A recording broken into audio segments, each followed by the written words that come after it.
家好，我是魏晨。今天呢，又是给牛大牛二囤口粮的一天。这是我今年的第5副手套，之前的都磨破了。其实我干的活比我妈他们少多了，但是不知道为啥就坏的这么快。我妈他们已经拉回来一车了。妈，你们几点来的9点了就来了。你咋没叫我呢？叫你个孩子怪冷的，一早去。我今天的工作是非常简单和轻松的，只负责开车就行。铺满1层之后，我妈就开始上车了，由我爸扔，我妈摆。别看我爹60多岁了，老有劲儿了，睡得好，起得早，干得多。但现在装的比较低，我妈还算是轻松的。等车装高的时候，上面的风又大，那才叫累呢。农民干活真的要适应天时，刚才天气特别暖和，还没有风，我们不大一会儿就装满1车了。但是现在要困难很多。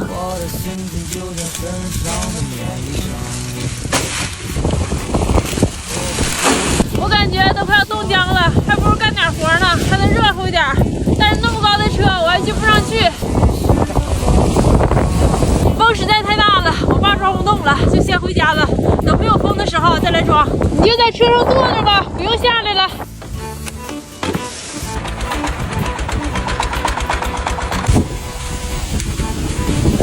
没装满1车，我爸妈舍不得回家，又换了一片地继续装。这儿有一片还没收的玉米，挡好风了。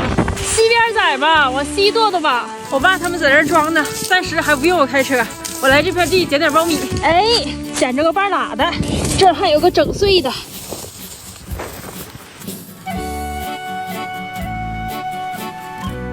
一共捡了15穗苞米，1盆苞米花不就有了吗？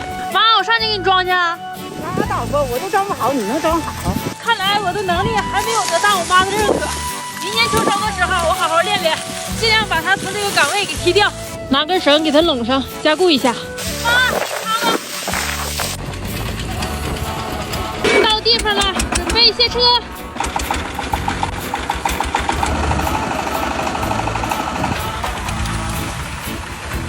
我们现在干活可比以前轻松多了。我记得小的时候，我爸妈都是用牛车拉这些苞米杆子，不仅拉得少，还拉得慢。这是我妈自己探索的新吃法：白菜炒土豆干，添一瓢凉水。这是炒不好吃的。成品就是这样式的，看着还可以哈。再来一碗豆角辣椒咸菜。这这么下棒子。你上哪儿他就跟你上哪儿。小耗子呢？吃完饭了，继续干活。但是现在山上的风太大了，我们就不去了。先把园子里的杆子给它拉出去。妈，用啥车拉呀？坐电动车，你不用4轮子？这怎么圆的小走开？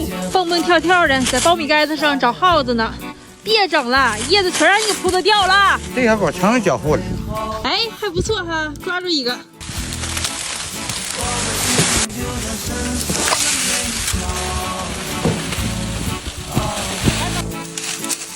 过去了。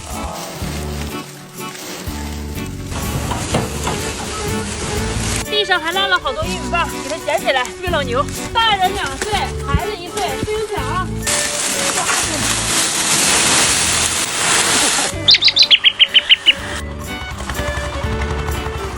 没给我爸拉回来呀？我们是从西园子拉到东园子去，然后我妈开着电动车从后园子绕，我爸呢从前园子穿过去。到目前已经走了10多趟了。快点儿吧，我们都抱好几棒子了，就等你了。你咋不坐车呢？我想坐，人不拉我。妈，今天能拉完吗？拉不完吧？明天还得1个点。有没有雇挖掘机的？1个鸡腿1天。